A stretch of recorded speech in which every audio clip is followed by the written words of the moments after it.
Oke, kita akan mulai podcast kita. 3, 2, 1.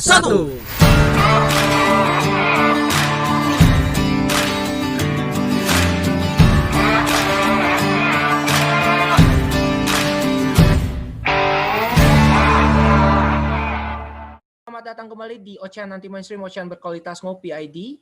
Disinilah kita balik lagi untuk ngomongin isu-isu terhot minggu ini ya. Dan seperti yang kalian tahu bahwa beberapa minggu ke belakang kita sedang atau dunia ya sedang sibuk memperbincangkan, dunia Islam tepatnya sedang sibuk memperbincangkan masalah paradoks kebebasannya Barat ya. Dimana kita tahu bahwa kemarin kisahnya itu kan Presiden Prancis itu dengan dengan dalih menjaga kebebasan dia memampang poster karikatur yang ditujukan untuk menghina Nabi gitu di gedung Charlie Hebdo, dan dia menolak untuk mencabut hal itu dikarenakan sebagai bentuk kepedulian dia, sebagai bentuk tanggung jawab moral dia sebagai Presiden Prancis, yang mana kita kenal Prancis itu adalah negara yang katanya menjaga sekali kebebasan. Ya. Nah, namun di sisi lain hal ini menimbulkan polemik di dunia Islam dikarenakan kebebasan yang ibaratnya yang digaungkan oleh Barat itu ternyata melukai perasaan umat Islam. Nah, kita ngobrol-ngobrol soal ini nih ya, paradoks kebebasan yang ada dalam konteks konsepsi Barat. Nah, tentu saja di sini gue gak sendiri karena masih ada kawan-kawan yang setia menemani podcast kita. Ya, seperti biasa ada Egawan. Halo Ega. Halo Bang Lukman. Yo, sehat ya? Sehat, alhamdulillah. Dan juga berikutnya ada Bang Budi Soga. Halo guys. Siap. Dan juga Bang Nasir dari Bogor. Langsung. Halo, assalamualaikum. Waalaikumsalam. Waalaikumsalam. Kita sebetulnya lagi masih nunggu orang Jogja nih. Mudah-mudahan sampai sebelum nanti podcastnya berakhir dia bisa gabung ya. Nanti ada Mas Pram juga dari Mataram Liberation Institute yang mudah-mudahan bisa segera bergabung dengan kita. Oke, kita langsung saja ke segmen ini ya, ke segmen pertama ya.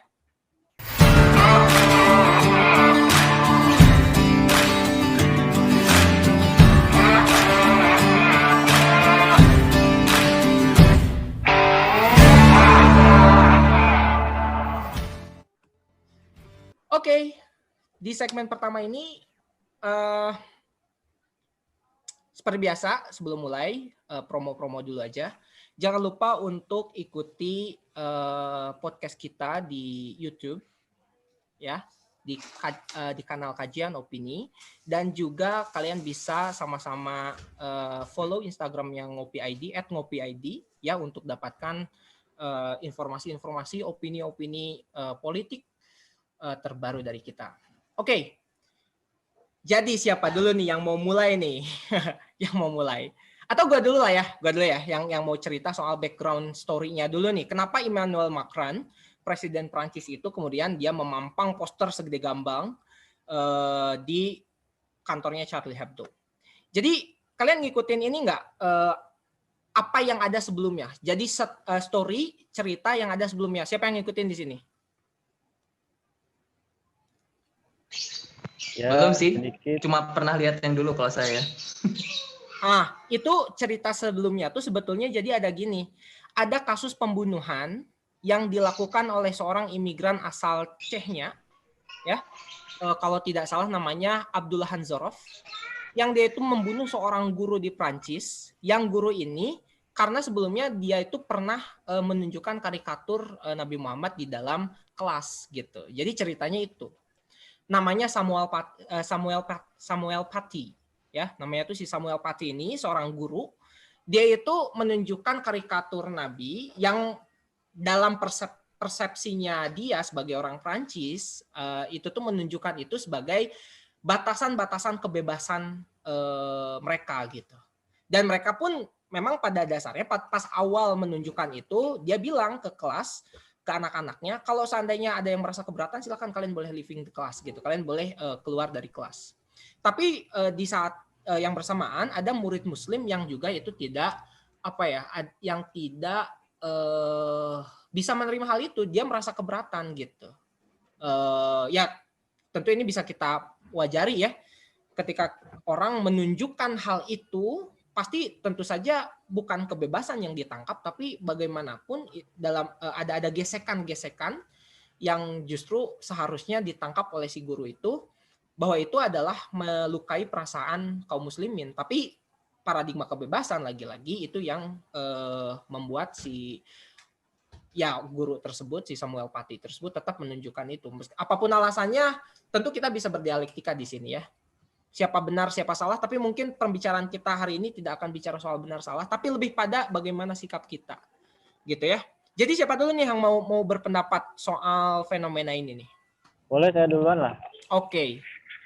Ya, terkait tadi ya dari latar belakang kejadian atau fenomena yang terjadi di Perancis ya, memang benar bahwasanya yang melakukan pemenggalan gitu ya, pemenggalan itu berasal dari Chechnya ya, dari Rusia sebelah timur.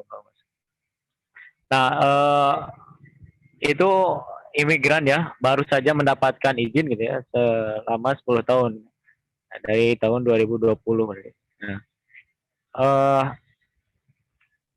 terkait dengan tragedi pembunuhan itu sendiri ya, sebelum nantinya ke paradigma kebebasan tadi gitu, bahwasanya memang di dalam Islam ya, bagi penghina Rasulullah kan hukuman mati gitu ya, yang menghina atau menistakan Rasulullah gitu ya. Nah, itu hukuman mati. Cuman memang di sini ada kesalah paham ataupun perbedaan penafsiran gitu terkait dengan ini, karena hal ini dilakukan oleh individu gitu ya, tidak dilakukan oleh sebuah institusi gitu ya.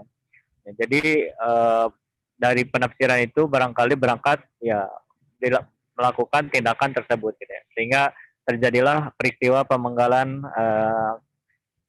guru ya Samuel Paty itu ya. Nah, saya sekarang masuk ke terkait dengan apa yang mereka sebut sebagai kebebasan gitu. Sebenarnya jauh sebelum tragedi itu, Prancis ya dalam hal ini presidennya gitu, itu sangat tendensius sekali terhadap Islam gitu ya. Sebelumnya dia pernah bilang bahwasanya Islam adalah sumber krisis gitu ya. Jadi negara-negara Islam mengalami krisis gitu ya, ataupun kemiskinan gitu ya, dan dia menyatakan bahwasanya Islam itu sebagai sumber krisis gitu. Dan juga banyak sekali pernyataan-pernyataan ataupun sikap yang itu menunjukkan Islamofobia gitu ya dari Presiden Prancis itu sendiri gitu ya. Ya dalam artian tidak suka lah terhadap Islam gitu ya. Apalagi kalau saya lihat beberapa media bahwasanya Prancis itu merupakan negara dengan penduduk Muslim terbesar kedua ya, kalau nggak salah. Kalau saya nggak salah itu kedua gitu ya. Dan perkembangan Islam di Perancis itu sangat pesat gitu ya, jumlah penduduknya. Kedua di Eropa ya? Ya, kedua di Eropa.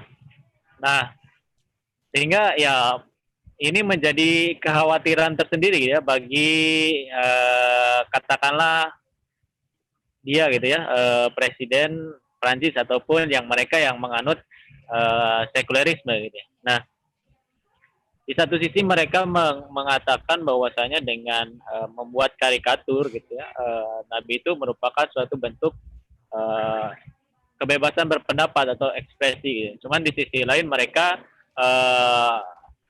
sangat anti sekali gitu ya ketika ada yang menyatakan tidak mengeluarkan kritik ya terhadap Yahudi gitu ya. Nah, ini kalau mengkritik Yahudi dikatakanlah antisemit gitu ya, bukan menjadi bukan kebebasan gitu.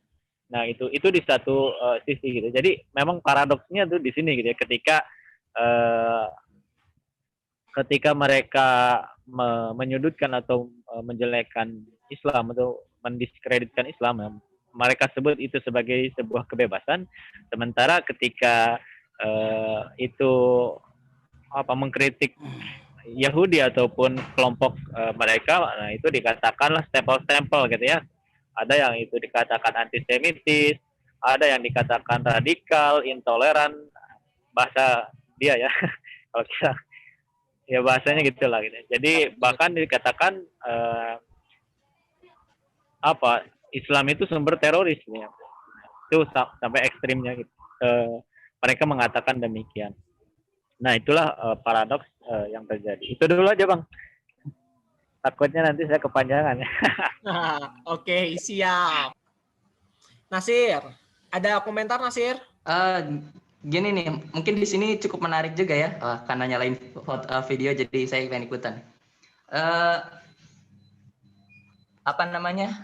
Kalau masih ingat nggak kita kasus New Zealand ketika seorang Kristen fanatik itu apa disebutnya, evangelis sebenarnya, itu masuk ke dalam masjid membawa senapan, ya benar ya, membawa senapan otomatis gitu ya, membunuh puluhan orang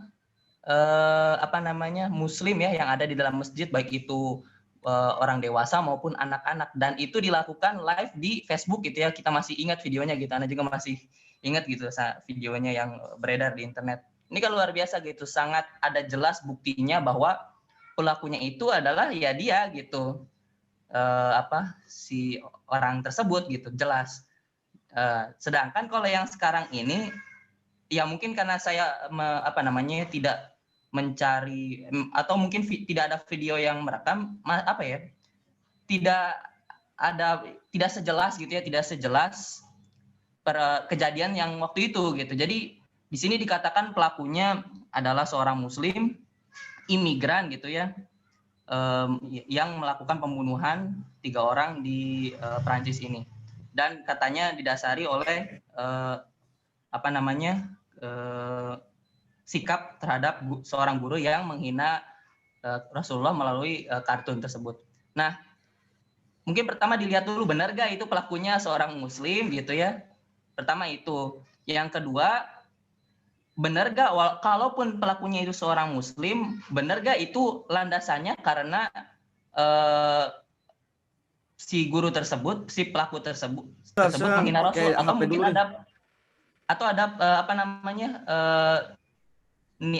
atau ada motif yang lain gitu di balik pembunuhan tersebut, kan harus dibuktikan dulu kan gitu. Jadi belum tentu gitu kan, karena reaksi terhadap penghinaan terhadap Rasul. Kalaupun kalaupun itu memang benar dilakukan oleh seorang Muslim dan karena ada penghinaan terhadap Rasul, nah ini nanti ada bahasanya lagi di dalam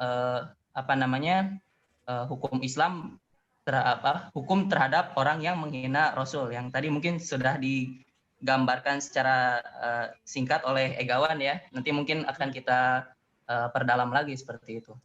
Mungkin itu saja. Oke. Tapi kalau memang dari bukti yang didapat kepolisian sih, memang Abdullah Hansaroff ini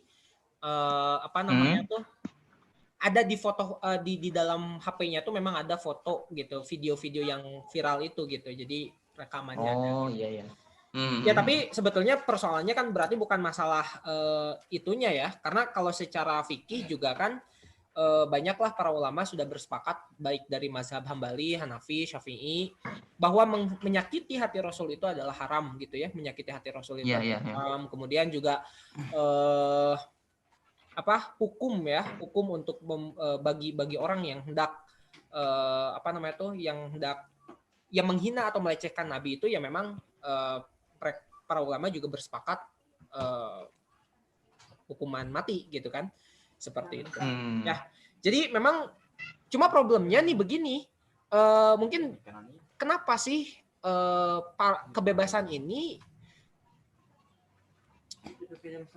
betul nggak sih kalau misalkan ini dikatakan, jadi isu adanya perbedaan pandangan terhadap kebebasan ini dikarenakan adalah perbedaan masalah kultural. Karena kan disebutkan kalau dari orang ini ya, kalau kata orang sekuler misalkan ya, dari kalangan orang umum lah, jangan orang sekuler lah ya, orang umum mengatakannya, oh ini kan yang membunuhnya imigran dari Chechnya gitu kan, yang punya perbedaan persepsi tentang kebebasan, sedangkan Prancis kita tahu mereka gudangnya filsafat, gudangnya kebebasan gitu ya.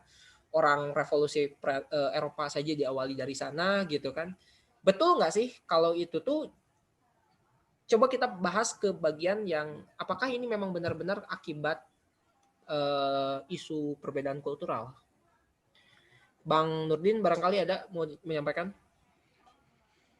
Ya, halo guys. Halo. Saya masih ngantuk nih. Waduh. Masih ngantuk aja nih siang-siang.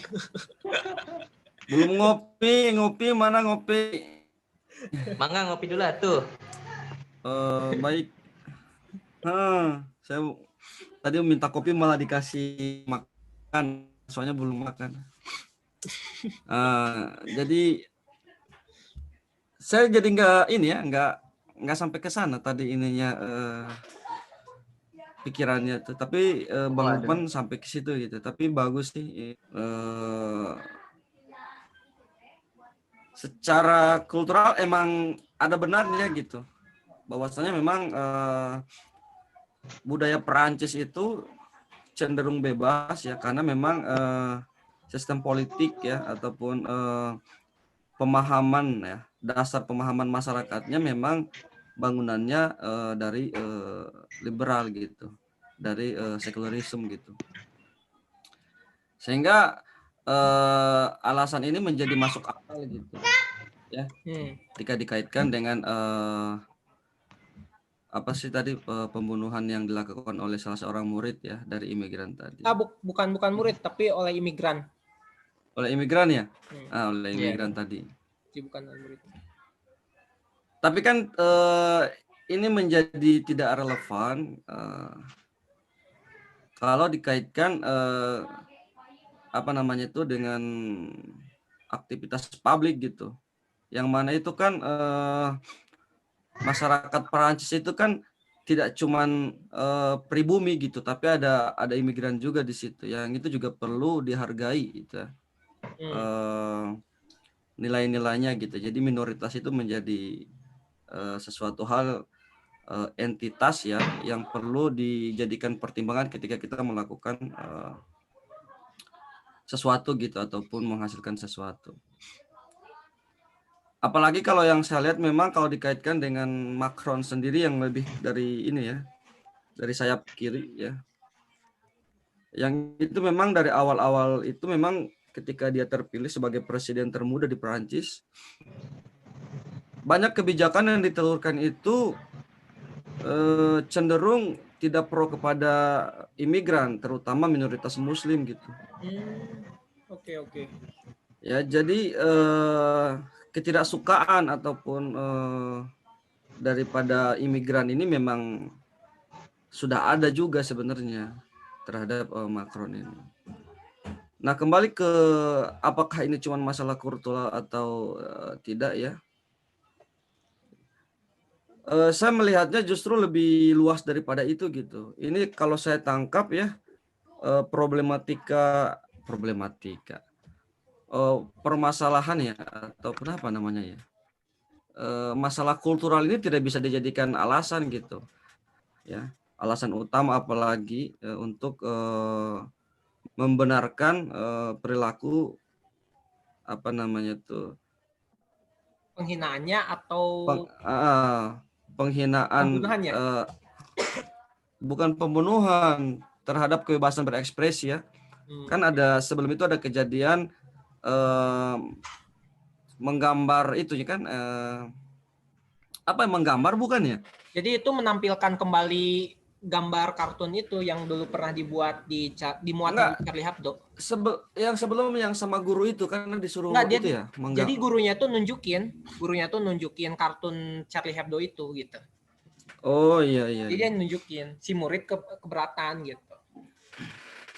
Nah, dengan alasan kebebasan berekspresi ini tidak apa namanya ya, tidak bisa dijadikan sebagai alasan utama gitu, sehingga membenarkan apa yang dilakukan oleh guru tadi gitu.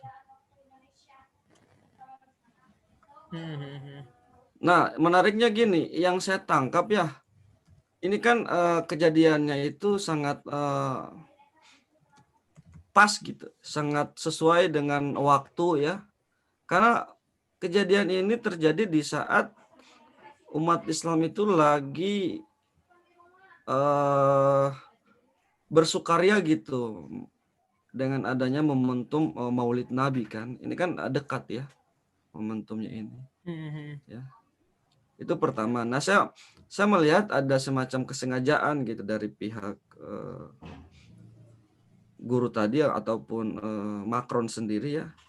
Jadi melihat momentum ini, nah ada semacam upaya untuk ada kesengajaan gitu memainkan isu ini. Saya nggak percaya Macron nggak paham terkait isu sensitif seperti ini gitu, isu-isu agama seperti ini. Ini kan sensitifnya, yang ketika dikorek itu bisa menimbulkan apa namanya kayak gitu ya, penolakan ya, bisa menimbulkan reaksi keras lah. Polemik ya, iya. Pasti ada reaksi keras, pasti ada perhitungan itu, karena toh masyarakat Prancis juga nggak cuma imigran, ada juga masyarakat Prancis yang Muslim gitu. Atau mungkin mancing ya Bang? Iya, jadi saya lebih menangkapnya ini lebih kepada semacam apa namanya tuh? Mungkin trap kali ya, jebakan kali, biar bisa ngusir imigran. Bukan. Ini semacam ini lebih kalau cuma sekadar dilakukan oleh guru tadi, memang kan isunya jadi domestiknya. Tapi kalau dalam posisi Macron, saya melihatnya posisinya lebih kepada umat Islam secara keseluruhan gitu. Umat Islam di seluruh dunia gitu. Ya kan? Karena posisi Prancis dan posisi Macron itu juga penting gitu.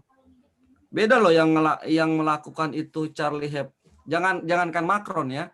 Dulu aja yang melakukan Charlie Hebdo itu cuma sebatas media atau majalah gitu ya. Itu responnya dunia gitu. Ya. Nah, apalagi kalau yang melakukan ini justru Macron gitu. Dia tidak hanya menyetujui gitu, tapi membenarkan apa yang dilakukan oleh apa namanya itu, oleh guru tadi gitu, bahwasanya ini sebagai dasar dalihnya adalah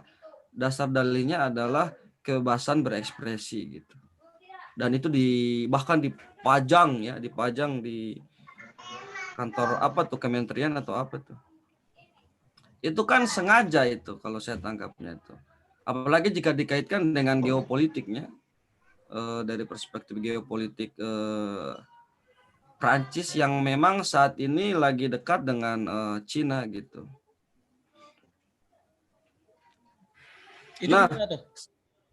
Itu nanti pembahasannya ya. Saya belum mau masuk ke situ. Nah, yang menarik saat ini justru apa yang disampaikan oleh Bang Lukman tadi itu terkait dengan lukisan Nabi ya, yang dulu itu kan yang dilakukan oleh majalah Charlie Hebdo itu. Saya melihat itu tidak hanya mewakili lukisan Nabi ya, tapi saya melihat lebih luas bahwasanya adanya lukisan itu, lahirnya lukisan itu adalah bentuk ilustrasi daripada kondisi umat Islam saat ini yang memang sangat lemah gitu. Ya. Karena ketika kejadian itu saya pribadi geram ya. Seluruh umat Islam di dunia itu marah gitu. Tapi di satu sisi juga merasa malu gitu. Marah karena ada penghinaan Nabi, malu kita tidak bisa berbuat apa-apa gitu. Selain hanya memboikot produk-produk Prancis gitu. Harusnya kan yang kita bisa lakukan kan lebih.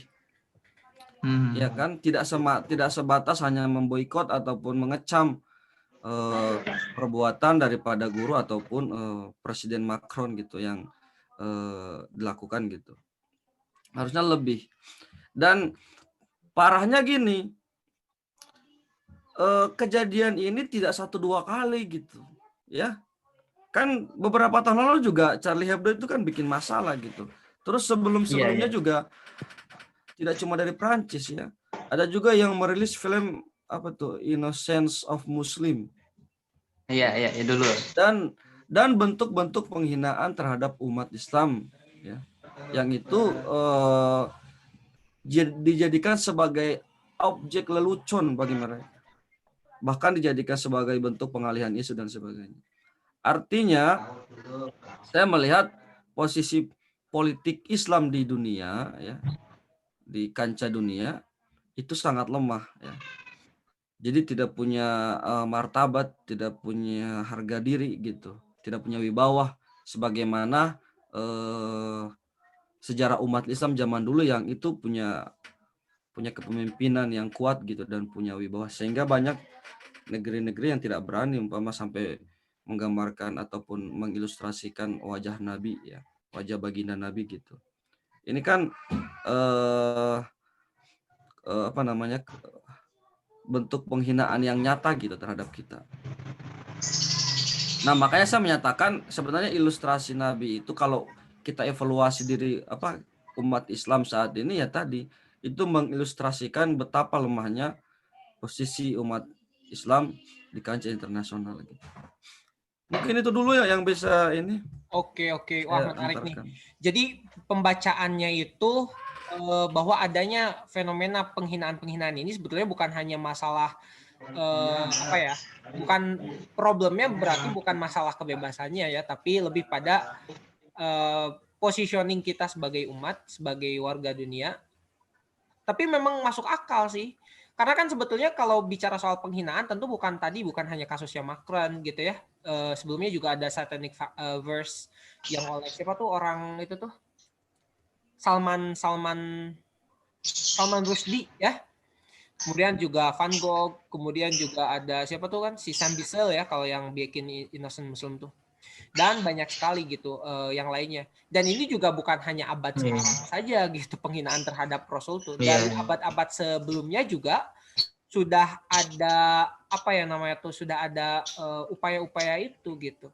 Cuma kan memang positioning kita sebagai umat itu memang ada gitu. Jadi kita memang punya positioning yang kuat gitu sehingga orang tuh takut gitu untuk untuk mencoba macem-macem gitu ya, apalagi kalau mau udah ngomong-ngomong soal Rasul gitu ya. Jadi untuk menghinakan seorang Muslim saja mereka akan ketakutan gitu. Nah itu memang akibat ya karena kita mungkin tadi lemah itu. Oke. Ada yang mau kasih komen dulu nggak nanggepin pernyataannya Bang Nurdin atau mungkin pertanyaan dari saya tadi soal apa tuh? Bener nggak sih kalau pembunuh ini gara-gara masalah beda kultur? Ada yang mau nambahin? 2 menit. Saya boleh deh. Ya. Jadi mungkin ada juga kalau perbedaan kultur mungkin nggak akan menjadi separah ini ya. Jadi kalau saya lihat ini adalah perbedaan ideologi gitu. Ketika orang Prancis itu ideologinya adalah liberalisme ya, jadi kebebasan segala macam kebebasan gitu ya. Nah, sedangkan Islam itu kebebasannya itu berbeda kan gitu. Kebebasan umat Muslim adalah ketika hanya mengabdi, menuhankan dan tunduk kepada Allah Subhanahu wa taala kan gitu. Dan mengikuti aturan Allah dan Rasulnya gitu. Jadi nggak bebas melakukan apa saja gitu. Jadi secara mendasar juga sudah terjadi pertentangan gitu. Makanya Prancis itu semangat gitu ya, tadi dipimpin oleh Macron gitu ya. Bahasa mereka tuh melawan ekstremis Islam, padahal memang secara ideologi juga memang berbeda. Dan kalau udah berbeda ideologi, berbeda ideologi pasti ya terjadi pertentangan gitu, karena emang sudah cara berpikir mendasarnya juga berbeda gitu. Kalau misalkan sekedar perbedaan kultural kita lihat gitu ya, misalkan kita mahasiswa ya dari berbagai wilayah gitu ya, nggak cuma Sunda gitu, ada Jawa, ada dari Sumatera dan segala macam, misalkan itu bisa gitu kan membaur gitu, walaupun mungkin awalnya ada gap perbedaan budaya gitu, tapi karena dengan komunikasi yang nggak jadi masalah, paling hanya sakit hati ya udah kan gitu, komunikasi selesai gitu. Tapi ini karena ada perbedaan ideologi yang mendasar yang nggak dibahas aja itu nggak cukup gitu, karena memang berbeda secara dasar bagaimana berpikirnya seperti itu. Oke, thank you Nasir atas komentarnya barusan. Sekarang kita masuk segmen kedua ya.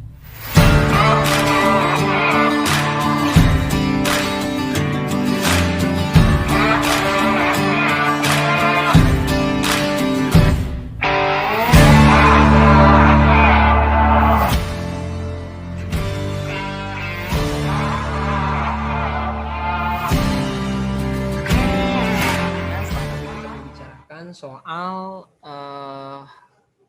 inilah ya, soal paradoks kebebasannya gitu ya. Mungkin kita nanti akan bicara soal bagaimana sih apa yang menjadi biang dari ini semua. Kenapa penghinaan ini terus menerus terjadi. Jadi kita akan bicarakan yang lebih esensi kenapa penghinaan itu terus berulang gitu. Anyway, kita sekarang kedatangan ini nih tamu yang dinanti-nanti tadi sudah datang juga nih dari Mataram Liberation Institute, Mas Momon Pramana ya. Apa kabar Mas? Alhamdulillah. Saya Mas. Saya ya. Ya oke, Mas langsung aja ya karena tadi teman-teman juga ada pada komentar. Jadi terkait penghinaan terhadap Nabi ini sebetulnya masalahnya di mana nih? Oh ya. Bismillahirrahmanirrahim ya. Assalamualaikum warahmatullahi wabarakatuh. Waalaikumsalam Waalaikumsalam. Alhamdulillah ya. Dan mohon maaf tadi ada sedikit kendala. Ya oke. Jalan bisa terlambat. Kalau dari kami seperti ini, sebetulnya kan penghinaan Nabi ini kan berkali-kali kan. Berkali-kali dari dulu juga sudah ada kan, di masa kekhalifahan juga ada kan dulu, bahkan di masa Rasul pun juga sudah ada gitu penghinaan Nabi itu gitu. Nah kalau dulu kan zaman khilafah dulu kan jelas bagaimana hukumannya atau bagaimana penghina ini dihukum dan sebagainya kan. Nah hari ini para penghina Nabi atau para penghina agama Islam dalam hal ini itu seakan-akan dia mendapat dukungan, bahkan dukungan itu dari umat Islam sendiri ya. Nah ini ada apa gerangan kok seperti ini gitu. Nah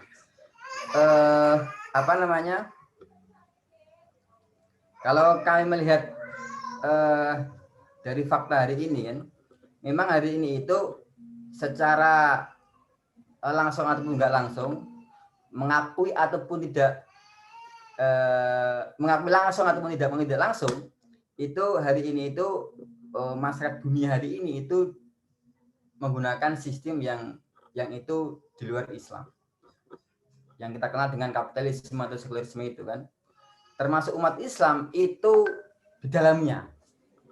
Secara langsung atau langsung umat Islam itu berada di lingkaran itu, sepakat dengan sistem itu. Sekali lagi ya ini secara langsung dari langsung ya, itu sepakat atau paling tidak dia menggunakan itu semua untuk alat pergerakannya gitu, atau untuk alat perjuangannya. Lihat secara detail bagaimana sistem hari ini itu kan bertolak belakang dengan Islam sebetulnya kan. Misalnya suatu hal itu diharamkan oleh Islam, tetapi belum tentu itu diharamkan oleh sistem hari ini. Nah, jadi sebenarnya nggak mungkin ini digabungkan atau dipakai gitu. Karena misalnya hari ini itu ada yang menghina Nabi, itu kan hak asasi manusia, hari ini mengatakan seperti itu kan. Nah itu masalahnya betul. Misalnya hari ini itu ada orang yang menghina simbol agama, nah itu kan hak asasi manusia yang itu sebelumnya dilindungi dalam undang-undang hak asasi manusia itu sendiri gitu. Nah parahnya umat Islam hari ini itu menggunakan itu. Nah Terus di lain pihak ya hari ini umat Islam ya hanya bisa kayak gini, hanya bisa tadi kalau kemarin kan kita ngikuti kan rame-rame untuk memboikot produknya, rame-rame untuk memboikot apa namanya barang-barang dari Perancis dan sebagainya. Nah dari dulu kan juga seperti itu gitu, tapi apa hasilnya? Nggak ada apa-apanya. Nah makanya poinnya ya sebetulnya umat Islam hari ini itu mengapa kok bisa seperti ini? Itu pertama adalah hari ini secara nggak langsung dan langsung itu menggunakan sistem hari yang berlaku, yang notabene-nya itu bukan dari Islam. Yang kedua, umat Islam hari ini terasa tidak pede menggunakan Islam untuk hal perjuangannya. Di lain sisi lagi, hal seperti inilah yang mungkin dinamakan dengan kemunduran berpikir umat Islam itu. Nah, kalau dalam dakwah itu kan sebenarnya ada apa namanya prioritas sebenarnya kan ada fikih prioritas sebenarnya dakwah apa dulu yang perlu diperjuangkan gitu. Nah, kalau kita belajar di sana kan, kalau kita belajar tentang dakwah prioritas ini, sebenarnya kita dapat menemukan yang terpenting dakwah hari ini sebenarnya meninggalkan sistem hari ini atau membuang sistem hari ini dan menggantikannya dengan sistem Islam. Nah gitu. Jadi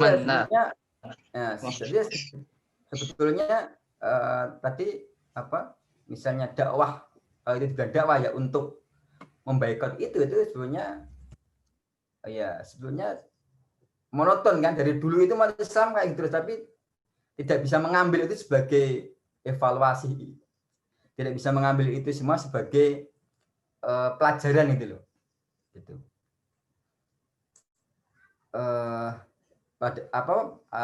Apalagi yang diboikot cuman produknya dalam bentuk fisik kan, tapi pemikirannya dan sebagainya itu masih dipakai. Nah, itulah kira-kira mungkin Mas sedikit dari saya. Sebetulnya tadi saya udah ore-orean kan kemarin malam itu, tapi kok tak cari-cari di mana ore-oreannya kan. Santai aja. Ini kan namanya juga ocehan santai, ocehan ya kita ngobrol aja lah. Kita berbagi perspektif di sini ya.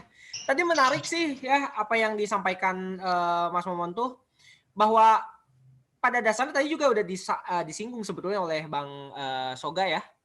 Kalau ya beragam penghinaan itu terus terjadi dan terus dari pihak kita itu apa gitu, karena kalau kita terus menyalahkan orang kafir gitu ya karena mereka memang pada dasarnya berbeda sudut pandang gitu ya. Mereka menghina Nabi buat mereka itu adalah kebebasan.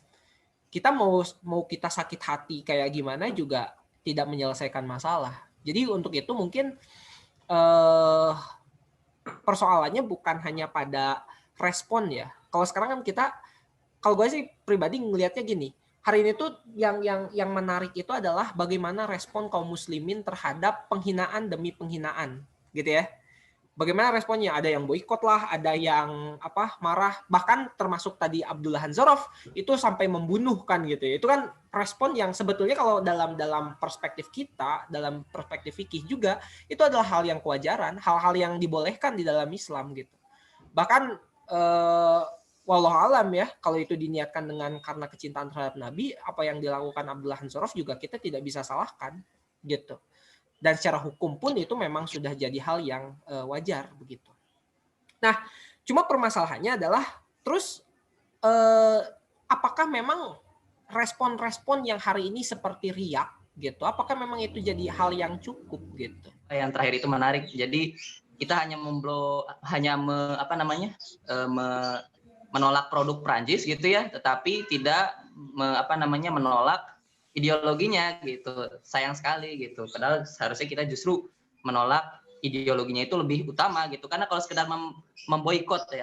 Kalau sekedar memboikot produk nanti kita malah menguntungkan kafir-kafir yang lain seperti Cina atau yang lainnya gitu yang sama-sama menginjak-injak Islam kan gitu. Jadi hanya merugikan yang satu, menguntungkan yang lain. Tetapi tidak menjadi solusi terhadap akar permasalahannya. Nah, padahal dalam Islam itu tadi ya, bahkan dalam tulisan yang saya baca dari Ustadz Yuwana Tresna itu pengasuh pondok pesantren Khodim Sunnah ya, di situ dijelaskan bahwa hukum penghina baginda Rasulullah SAW itu adalah dihukum mati kan gitu. Membunuhnya adalah wajib gitu. Baik sudah ada negara, baik dalam kondisi apapun kan gitu. Kalau misalkan dia melakukannya karena sengaja maka jelas gitu kan, karena kebencian terhadap Rasul jelas hukumannya dibunuh. Kalau itu hanya sekedar bercandaan sama gitu, tetap dihukum dibunuh juga. Kalau misalkan itu pernyataannya masih ambigu kan gitu, maka harus disidang gitu di dalam negara Islam. Permasalahannya kan sekarang tidak ada negara Islam yang memang benar-benar menjalankan Islam kan gitu. Jadi seolah-olah serba salah kan gitu. Makanya ada saudara-saudara kita juga yang menganggap pembunuh orang yang menghina Rasul itu adalah teroris gitu. Ada yang saudara Muslim kita tuh yang kayak gitu di Indonesia kan gitu. Wah itu teroris itu. Kenapa? Karena itu tuh tidak melihat kepentingan bersama umat Muslim khususnya di Perancis kan gitu. Nah mungkin pernyataan ini kalau saya sih tidak setuju, tapi bisa sedikit dipahami lah. Kenapa? Karena ya kondisi sekarang negara-negara Muslim itu menganut sekularisme kan gitu. Jadi nggak memegang agama Islam sebagai panduannya kan gitu, sebagai hukum-hukumnya. Nah sedangkan orang yang melakukan tindakan tadi yang membunuh karena ada orang yang menghina Rasul ini justru bisa berefek negatif dengan kondisi saat ini terhadap umat Muslim yang ada di Perancis kan gitu. Yang sudahlah Islamofobia gitu ya, sudahlah terjadi banyak penekanan. Dengan kondisi seperti ini, dengan tindakan seperti ini bisa jadi menambah tekanan terhadap umat Muslim yang ada di Perancis khususnya kan gitu, secara umum mungkin di Eropa gitu. Nah cuma kan tadi gitu, dia mungkin hanya menjalankan hukum Islam gitu, karena ini kewajiban gitu, bukan hanya sekedar mubah kan gitu, kewajiban malah gitu. Jadi menarik gitu ya. Jadi di satu sisi harus begini, tapi di satu sisi serba salah gitu. Mungkin ya karena kondisi sekarang umat Muslim tidak punya negara kan gitu, tidak punya tempat untuk bergantung untuk menjalankan hukum Islam sambil dilindungi oleh sebuah institusi. Nah sekarang itu nggak ada. Nah ini yang menjadi masalah. Maka kalaupun kita mau maksimal menjalankan aturan-aturan Islam, maka harus ada institusinya, harus ada negaranya, seperti itu. Oke. Makasih atas komentar-komentarnya. Jadi kalau gue coba ambil benang merah dari perbincangan kita yang barusan ya, intinya kan memang bagaimana kita itu menempatkan kebebasan ya, menempatkan perspektif kebebasan ala sekularisme dalam masyarakat kita sendiri gitu ya. Dimana sekarang hari ini kita juga memakai perspektif yang seperti itu, hanya tentu saja kita tidak akan bisa punya positioning yang sama sebagaimana orang Barat gitu, karena kita terikat dengan norma, terikat dengan hukum Islam gitu ya. Akhirnya kebebasan yang kita adopsi dari Barat pun memang tidak bisa diposisikan. Nah, bagaimana kebebasan itu seharusnya diposisikan? Barangkali mau pendapat soal itu. Oh ya, gini, sebelum menjawab itu ya, sistem hari ini kan, sistem yang dibawa Barat hari ini, sistem yang hari ini berlaku mengglobal hari ini, sebetulnya ini bentuk keberhasilan pihak Eropa yang sebetulnya dia anti-Islam gitu. Kalau kita lihat sedikit sejarah kan bagaimana runtuhnya khilafah itu kan sebenarnya kan awalnya kan memang memudarkan umat Islam terhadap akidahnya, atau menjauhkan akidah dari umat Islam gitu. Nah, itu dengan jalan apa? Ya mungkin di awalnya dengan jalan pendidikan, yang semuanya itu nanti bermuara pada hukum-hukum yang itu berislam. Nah, yang kalau di dunia Islam nanti terus dikait-kaitkan dengan Islam atau disama-samakan dengan Islam, yang ini nanti merupakan hal yang bagus untuk dijalankan. Ya apa itu ya hukum buatan manusia itu kan? Singkat cerita seperti itu.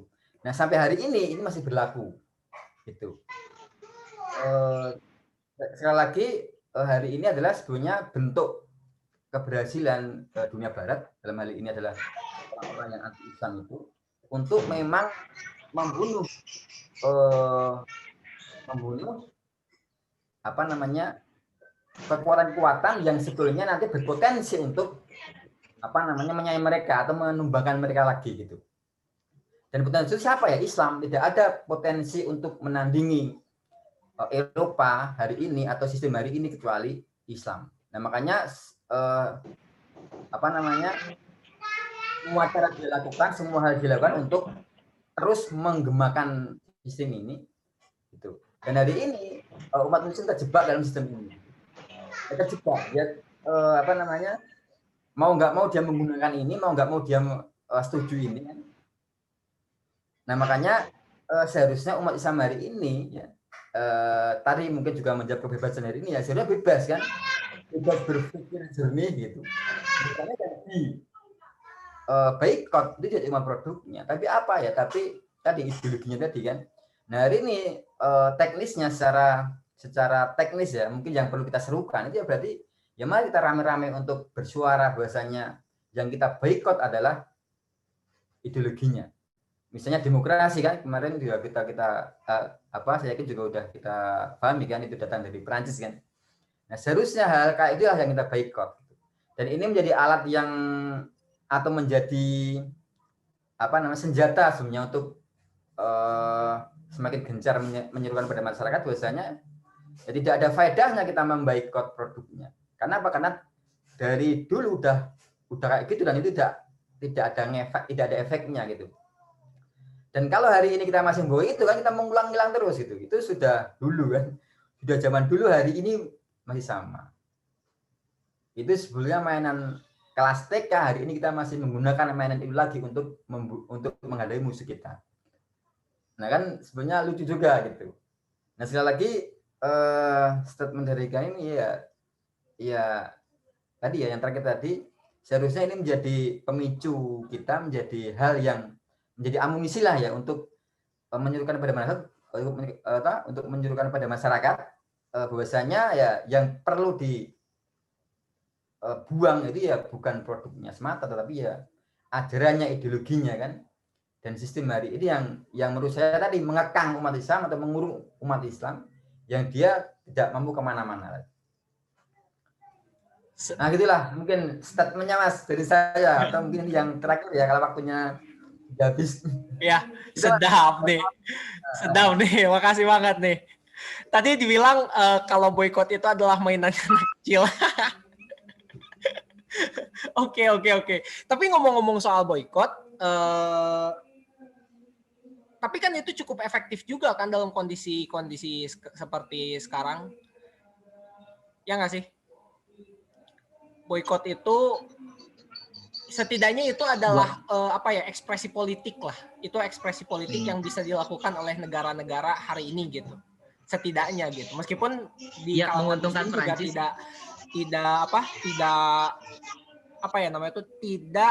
serta-merta satu suara gitu untuk memboikot gitu kan. Kalau boikot itu dikomandoi oleh kelasnya penguasa atau rezim mungkin berpengaruh Mas. Berpengaruh ya. Oke. Kalau itu memang diresmikan, kalau Indonesia misalnya Pak Jokowi itu mengatakan oke, negara memboikot produk Prancis ya, itu mungkin ngefek. Walaupun efeknya berapa gitu. Tapi apakah itu mungkin? Nah, apakah itu berani atau mungkin mana kira-kira negara yang berani seperti itu gitu. Kalau kita lihat bagaimana perekonomian Eropa kan tinggi kan. Kalau yang memboikot itu cuma 2 atau 3 negara kan ya menurut saya ya tidak berfaedah lah gitu. Atau mungkin nanti malah bisa menjadi imun gitu loh. Iya. Itu kalau kemarin kan juga pernah kita pelajari kan. Ternyata boikot itu menjadi imun bagi mereka. Nah itu. Menarik nih, mungkin nanti bisa di-share ya. Kok bisa ya boikot jadi imunnya? Oke, Bang Budi ada komentar? Kayaknya udah siap komentar nih. Terkait masih boikot ya, saya sedikit respon. Bebas. Boikot itu memang tidak signifikan, tapi itu adalah ekspresi umat Islam ya, karena posisi kita memang nggak ideal gitu. Jadi kalau bicara signifikan ke ekonomi Prancis itu enggak. Karena gini, dari Indonesia saja, makanya saya berani menyatakan ya, Indonesia itu nggak akan berani memboikot Prancis gitu. Karena dari segi ekspor impornya, kita lebih banyak ekspor ke Prancis daripada impornya gitu. Terus boikot produk ya, produk ini kan banyak ya. Produk Prancis ya ada dalam segi fashion, ada yang sifatnya makanannya, terus ada juga dari penerbangan kayak Airbus itu kan juga dari Prancis. Nah, di mana kita mau boikot? Apakah cuma sekedar boikot Danone-nya dan yang lain-lain tidak ya? Nah, tapi ya tadi makanya saya bilang ini tidak signifikan secara ekonomi buat Prancis. Makanya kan si Macron itu kan dia santai-santai aja tuh. Tidak ada sikap balasan terkait sikap umat Islam memboikot produk-produk Prancis ya. Karena memang secara ekonomi tidak signifikan gitu. Tapi terlepas dari itu, kita perlu menghargai juga gitu, mengapresiasi bahwasanya setidaknya umat Islam itu nggak diam gitu, melihat penghinaan terhadap nabinya gitu.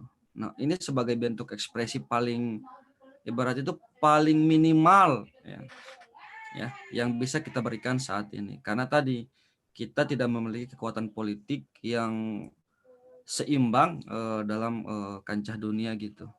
Sehingga ya paling seperti itu yang kita bisa berikan. Itu terkait boikot ya. Apalagi Bang Lukman?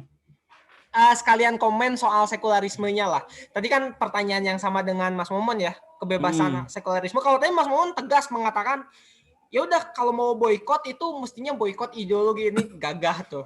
Ya itu solusi sih, boikot sampai ke dalam tataran ideologi, karena itu akar solusi. Oke. Produk yang benar-benar merusak ya pemikiran umat Islam ya. Nah, terkait dengan ini ya, dengan kebebasan sebagaimana yang dijadikan dasar daripada pembenaran terhadap aksi ya penghinaan Nabi ini, saya melihat ada semacam paradoks gitu dari teori kebebasan yang coba mereka pegang ya, terutama di masyarakat Perancis. Karena kan kebebasan itu kan secara definisi menurut orang liberal ya, ini menurut orang liberal adalah hak yang sudah ada pada manusia sejak lahir gitu. Ya. Itu kebebasan individu, kebebasan dan kebebasan yang lain. Itu sudah menjadi bagian dari kehidupan manusia gitu. Itu menjadi hak. Nah, tapi juga ternyata juga masyarakat barat itu sepakat bahwasanya kebebasan itu perlu ditertibkan gitu. Makanya kan lahirlah hukum di situ, lahirlah aturan ya. Meskipun aturannya dalam rangka untuk menjaga hak-hak kebebasan orang lain. Jadi ketika kita berekspresi secara bebas, jangan sampai mengganggu hak privasi atau hak kebebasan orang lain gitu. Nah, paradoksnya di sini ketika di masyarakat itu ada masyarakat yang menganut satu nilai ya, seperti contohnya Islam gitu. Ya. Dalam Islam itu ada nilai tidak boleh kita mengilustrasikan wajah Rasul kita. Gitu. Tapi masyarakat Prancis dengan alasan kebebasan berekspresi, mereka dengan majalah Charlie Hebdo-nya mengilustrasikan hal itu. Artinya kan melanggar nilai daripada hak-hak Muslim gitu. Artinya ide kebebasan ini tidak relevan ya bagi masyarakat Muslim gitu. Jadi kesesama mereka aja gitu. Jadi kalau umpama kaum Muslim kita bisa aja tuh melanggar nilai-nilai kaum Muslimin gitu. Nah itu dari segi kebebasan ya yang mereka pegang. Jadi yang saya lihat itu kita itu bebas gitu. Ya. Selama tidak melanggar hak-hak orang lain itu ya sesama mereka gitu. Tapi ke masyarakat Muslim ya boleh-boleh aja gitu. Nah itu gitu. Jadi saya lebih nangkapnya ke sana gitu. Itu pertama. Ya. Terus kalau kita melihat dasar daripada ide kebebasan ini kan dia pasti terkait dengan demokrasi. Demokrasi pasti terkait dengan HAM. Ya. HAM pasti terkait dengan humanisme. Humanisme dasarnya adalah antroposentris. Dan antroposentris itu artinya sekularisme gitu. Yang mana dari awal sebagaimana yang sudah disampaikan oleh Bang Nasir sama Bang Momon ya, bahwasanya sekularisme itu memang memisahkan agama dari aturan publik gitu. Jadi agama hanya dibatasi dalam wilayah private saja gitu. Nah, ketika udah masuk ke situ, maka apa namanya tuh agama tidak dijadikan sebagai apa ya? Tidak dijadikan sebagai dasar dalam menentukan kebijakan-kebijakan publik ya. Sehingga orang ketika di publik menyatakan ataupun apa namanya itu menyindir agama, maka itu disebut kebebasan berekspresi dan sebagainya gitu. Nih, mungkin kita masuk ke bagian akhir ya. Kita masuk ke bagian akhir di obrolan kita di podcast kali ini. Jadi kalau kita masih ada dalam habitat demokrasi, sekularisme, atau mungkin tadi antroposentrisme gitu ya, itu pada sampai kapanpun kita hanya akan bisa reaksioner, ya nggak sih? Hanya akan bisa bereaksi terhadap apa ya? Hanya bisa bereaksi, tapi kita tidak bisa sampai mencegah gitu. Toh adanya boikot-boikot, kemudian juga adanya kutukan-kutukan, kecaman-kecaman, itu juga tidak akan berpengaruh banyak. Apalagi tadi dengan neraca perdagangan yang lebih banyak ekspornya dibanding impornya, justru juga Indonesia tidak bisa punya punya positioning untuk menekan Prancis gitu kan. Nah, terakhir deh untuk penutup ini, masing-masing dari kawan-kawan yang ada di sini, apa yang mesti kita lakukan sebetulnya dalam yang menyikapi hal-hal terkait kemuliaan Nabi kita ini? Dari Mas Momon dulu barangkali. Oh ya, mungkin aja ya. Gini, sebetulnya penghinaan Nabi ini itu sebetulnya bagian kecil sebenarnya dari permasalahan umat Islam hari ini gitu. Penghinaan Nabi ini sebetulnya cuma bagian yang ya apa namanya hanya salah satu dari ribuan banyak masalah yang dibahas muslimin kan. Kita belum lagi nanti melihat pembantaian kan bagi kaum muslimin. Kita belum apa namanya melihat bagaimana Palestina dan sebagainya, atau daerah-daerah yang muslimah yang minoritas gitu. Nah, terus kita hari ini itu menghadapi kayak gini ya, terus cuman boikot itu ya saya sepakat sebetulnya kalau itu cuman ekspresi itu ya sepakat, itu minimalnya saya sepakat gitu. Tapi apakah terus kita minimal kayak terus? Apakah cuma berekspresi kayak gitu terus? Ya permasalahannya gitu. Berarti kapan terus kita dewasa gitu? Kapan kita bisa apa namanya keluar dari kungkungan itu? Berarti kalau kayak gitu terus, berarti anak cucu besok kita akan meniru kayak gitu terus gitu. Iya. Kayak gini kok, kan gitu. Nah, sebetulnya hal-hal walaupun terkecil tapi ya, seharusnya kita mulai kan, misalnya ya kita mari teriak-teriaknya bukan embargo barang produk yang mata itu kan, atau produk-produk ekonomi itu kan, tetapi ya kita walaupun kita mulai dari kecil, tapi kita harus lantang meneriakkan yang harus kita boikot adalah ideologi itu, apa itu sekularisme tadi gitu.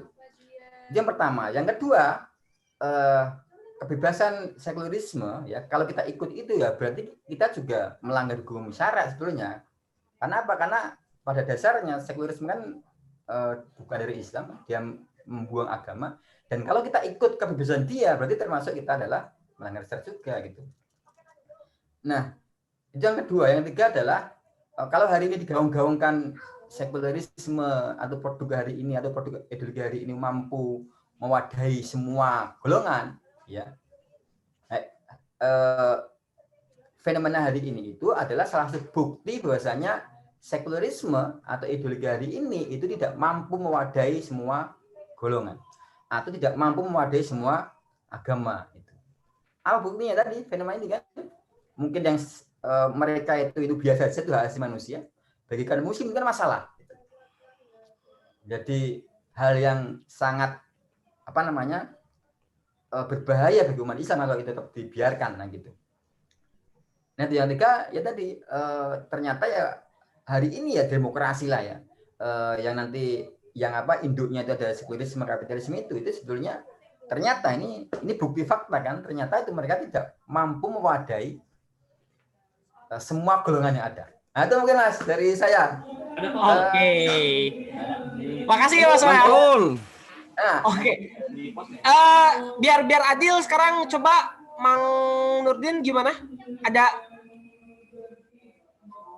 menyambung tadi pembahasan saya di awal terkait bahwasanya lukisan wajah Nabi yang dilakukan oleh majalah Charlie Hebdo ini sebenarnya bentuk daripada ilustrasi lemahnya umat Islam saat ini, baik dalam domestik maupun dalam kancah politik dunia. Nah, apa upaya yang bisa kita berikan ya selain hanya boikot secara bentuk produk dan ideologi? Nah, saya justru melihat umat Islam hari ini perlu ada upaya yang sistematis dan integral dalam upaya menghentikan penghinaan Nabi yang berulang gitu. Ya. Agar apa? Agar isu-isu seperti ini itu tidak terulang seperti kaset rusak gitu. Hari ini kita respon, besok diulang lagi. Hari ini kita respon, besok diulang lagi. Tahun depan ada lagi yang ngehina, kita respon lagi. Gitu ada lagi, kita harus memboikot lagi. Dan boikotnya itu kan dampaknya tidak signifikan secara ekonomi sebagaimana sudah kita jelaskan tadi. Ya. Nah, oke lah hari ini memang yang kita bisa lakukan itu ya. Tapi kedepannya ya harus naik kelas. Atau masa boikot terus? Ya. Iya, harus naik kelas. Upayanya itu harus sampai kepada benar-benar terjalannya syariat gitu. Yaitu tadi kalau memang Macron menghina ya kita panggal kepalanya kalau bisa seperti itu. Ya. Nah, makanya perlu ada upaya tersistematis dan terintegral tadi. Seperti contoh hari ini kita melakukan boikot, selanjutnya kita berdakwah gitu, melakukan dakwah dalam rangka untuk menjalankan syariat dalam bentuk politik gitu. Ya bentuknya ya seperti khilafah gitu. Yang itu dengan adanya khilafah itu kita bisa melakukan atau menjalankan hukum syara seperti umpama membunuh ataupun memenggal kepala Macron itu. Terima kasih. Ya, oke. Ujung-ujungnya memang kembali kita tidak bisa melepaskan diri dari pandangan fikih ya. Tapi sebetulnya obrolan kali ini bukan untuk melihat apa fikih atau apa hukum yang harus diberlakukan pada para penghina Nabi, tapi lebih pada sebetulnya respon apa yang sebaiknya kita persiapkan untuk tidak mengulangi atau tidak mengalami hal serupa lagi gitu. Jadi kan artinya supaya penghinaan terhadap Nabi Muhammad SAW itu tidak terus berulang, maka sebetulnya memang tadi ya banyak sekali aspek yang harus kita perhatikan. Tidak hanya cukup dengan boikot, tidak hanya cukup dengan kutukan, kecaman dan sebagainya. Kalau tadi dikatakan jelas oleh Mas Pram dari Mataram Liberation Institute dan juga Bang Soga adalah ya kita boikot itu pemikirannya. Adapun itu keterbatasan kita hari ini, maka kita harus mengupayakan hal lain, yakni menunjukkan ketidaksukaan kita, mengartikulasikan rasa keberatan kita atas paradoks kebebasan tersebut, dan jangan lupa juga untuk terus selalu mengupayakan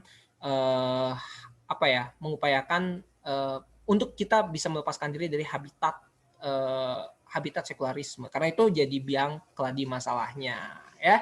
Yoi, mungkin itu saja untuk perjumpaan kita di podcast kali ini. Terima kasih kepada Mas Pram dan juga tadi ada Bang Soga, Nasir dan juga Egawan atas waktunya sudah bergabung dengan kita-kita. Jangan lupa untuk terus follow terus Ngopi ID @ngopi_id di Instagram dan juga Kajian Opini di YouTube, cari aja. Dan juga tadi ada Mataram Liberation Institute. Jadi nanti teman-teman boleh kepo-kepoin juga status-status di Instagramnya. Oke, itulah apa yang kita pikirkan soal penghinaan terhadap Nabi ini dan paradoks sekularisme ini. Bagaimana menurut kalian kita berpikir bersama meskipun kita berpikir tidak selalu sama. Oke, adios amigos. Sampai jumpa lagi di podcast selanjutnya.